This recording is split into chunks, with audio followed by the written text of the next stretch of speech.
먼저 엔도타인이라는 것은 고정형으로 나온 이런 조그맣게 생긴 보형물을 말하고요. 이마뼈에다 고정하기 위해서 이마뼈에 조그만 홈을 내서 그 홈에 꼭 맞게 삽입시킨 다음에 이마뼈에다가 재배치된 이마 피부 피판을 고정하는 방식입니다.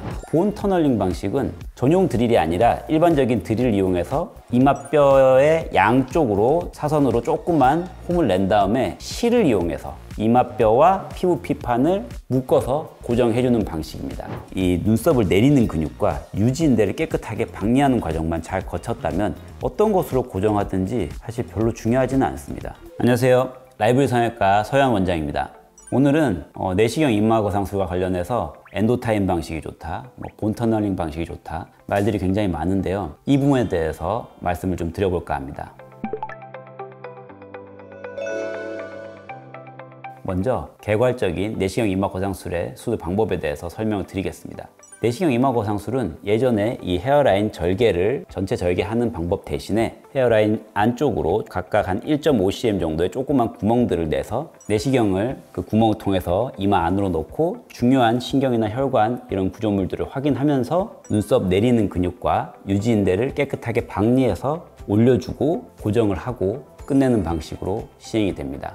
이 고정을 할 때 요즘에 거의 많이 쓰는 방식은 엔도타인, 즉 흡수성 고정장치 또는 본 터널링 방식입니다. 먼저 엔도타인이라는 것은 고정형으로 나온 이런 조그맣게 생긴 보형물을 말하고요. 이마뼈에다 고정하기 위해서 이마뼈에 조그만 홈을 내서 그 홈에 꼭 맞게 삽입시킨 다음에 이마뼈에다가 재배치된 이마 피부 피판을 고정하는 방식입니다. 본 터널링 방식은 전용 드릴이 아니라 일반적인 드릴을 이용해서 이마뼈의 양쪽으로 사선으로 조그만 홈을 낸 다음에 실을 이용해서 이마뼈와 피부 피판을 묶어서 고정해주는 방식입니다. 각각의 장단점이 있는데요. 일반적으로 엔도타인, 픽스타인 이런 고정 장치들은 고정력이 강한 것이 가장 큰 장점이긴 합니다. 보시다시피 약간 이게 보통 한 1.5cm 정도 되는데 면상 유착을 만들어줄 수 있기 때문에 훨씬 더 강한 고정력을 만들어줄 수 있는 게 사실입니다. 반면에 단점은 굉장히 비쌉니다.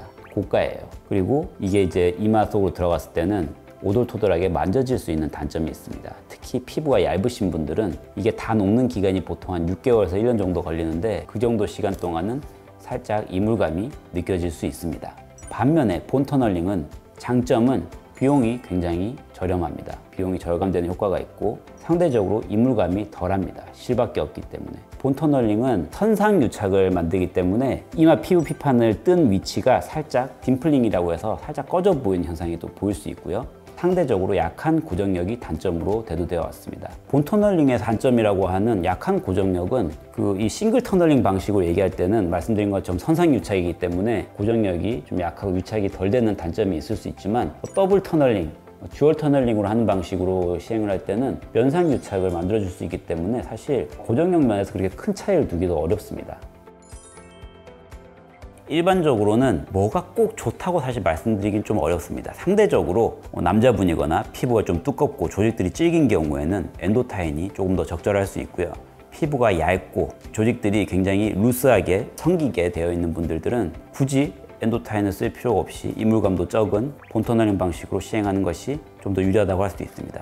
이 눈썹을 내리는 근육과 유지인대를 깨끗하게 박리하는 과정만 잘 거쳤다면 어떤 것으로 고정하든지 사실 별로 중요하지는 않습니다. 그리고 실제로 저희 본원에서는 환자분들의 상황에 따라서 맞게 본 터널링 방식 또는 엔도타인 방식을 적절히 조합해서 진행을 하고 있습니다. 이 눈썹 내리는 근육의 대표적인 근육으로는 추미근, 미모하재근, 눈살근, 눈둘레 근육 등이 있는데요. 이 근육들이 수축하면서 이런 미간주름을 만들고 콧등주름을 만들면서 눈썹 높이 또한 내려주고 있습니다. 이런 눈썹을 내리는 근육과 유지인대라고 하는 얼굴을 구획구획을 나눠주는 여러 구조물들을 잘 박리만 해줘도 실제로 눈썹 이마는 저절로 올라가게 됩니다. 제일 가운데 부분이 이 유지인대 사이에 둘러싸인 혈관들이 보이는 위치고요. 이 중간 과정은 이제 박리하고 있는 과정을 보여주는 거고 제 오른쪽 사진은 박리가 다 끝났을 때 사진입니다.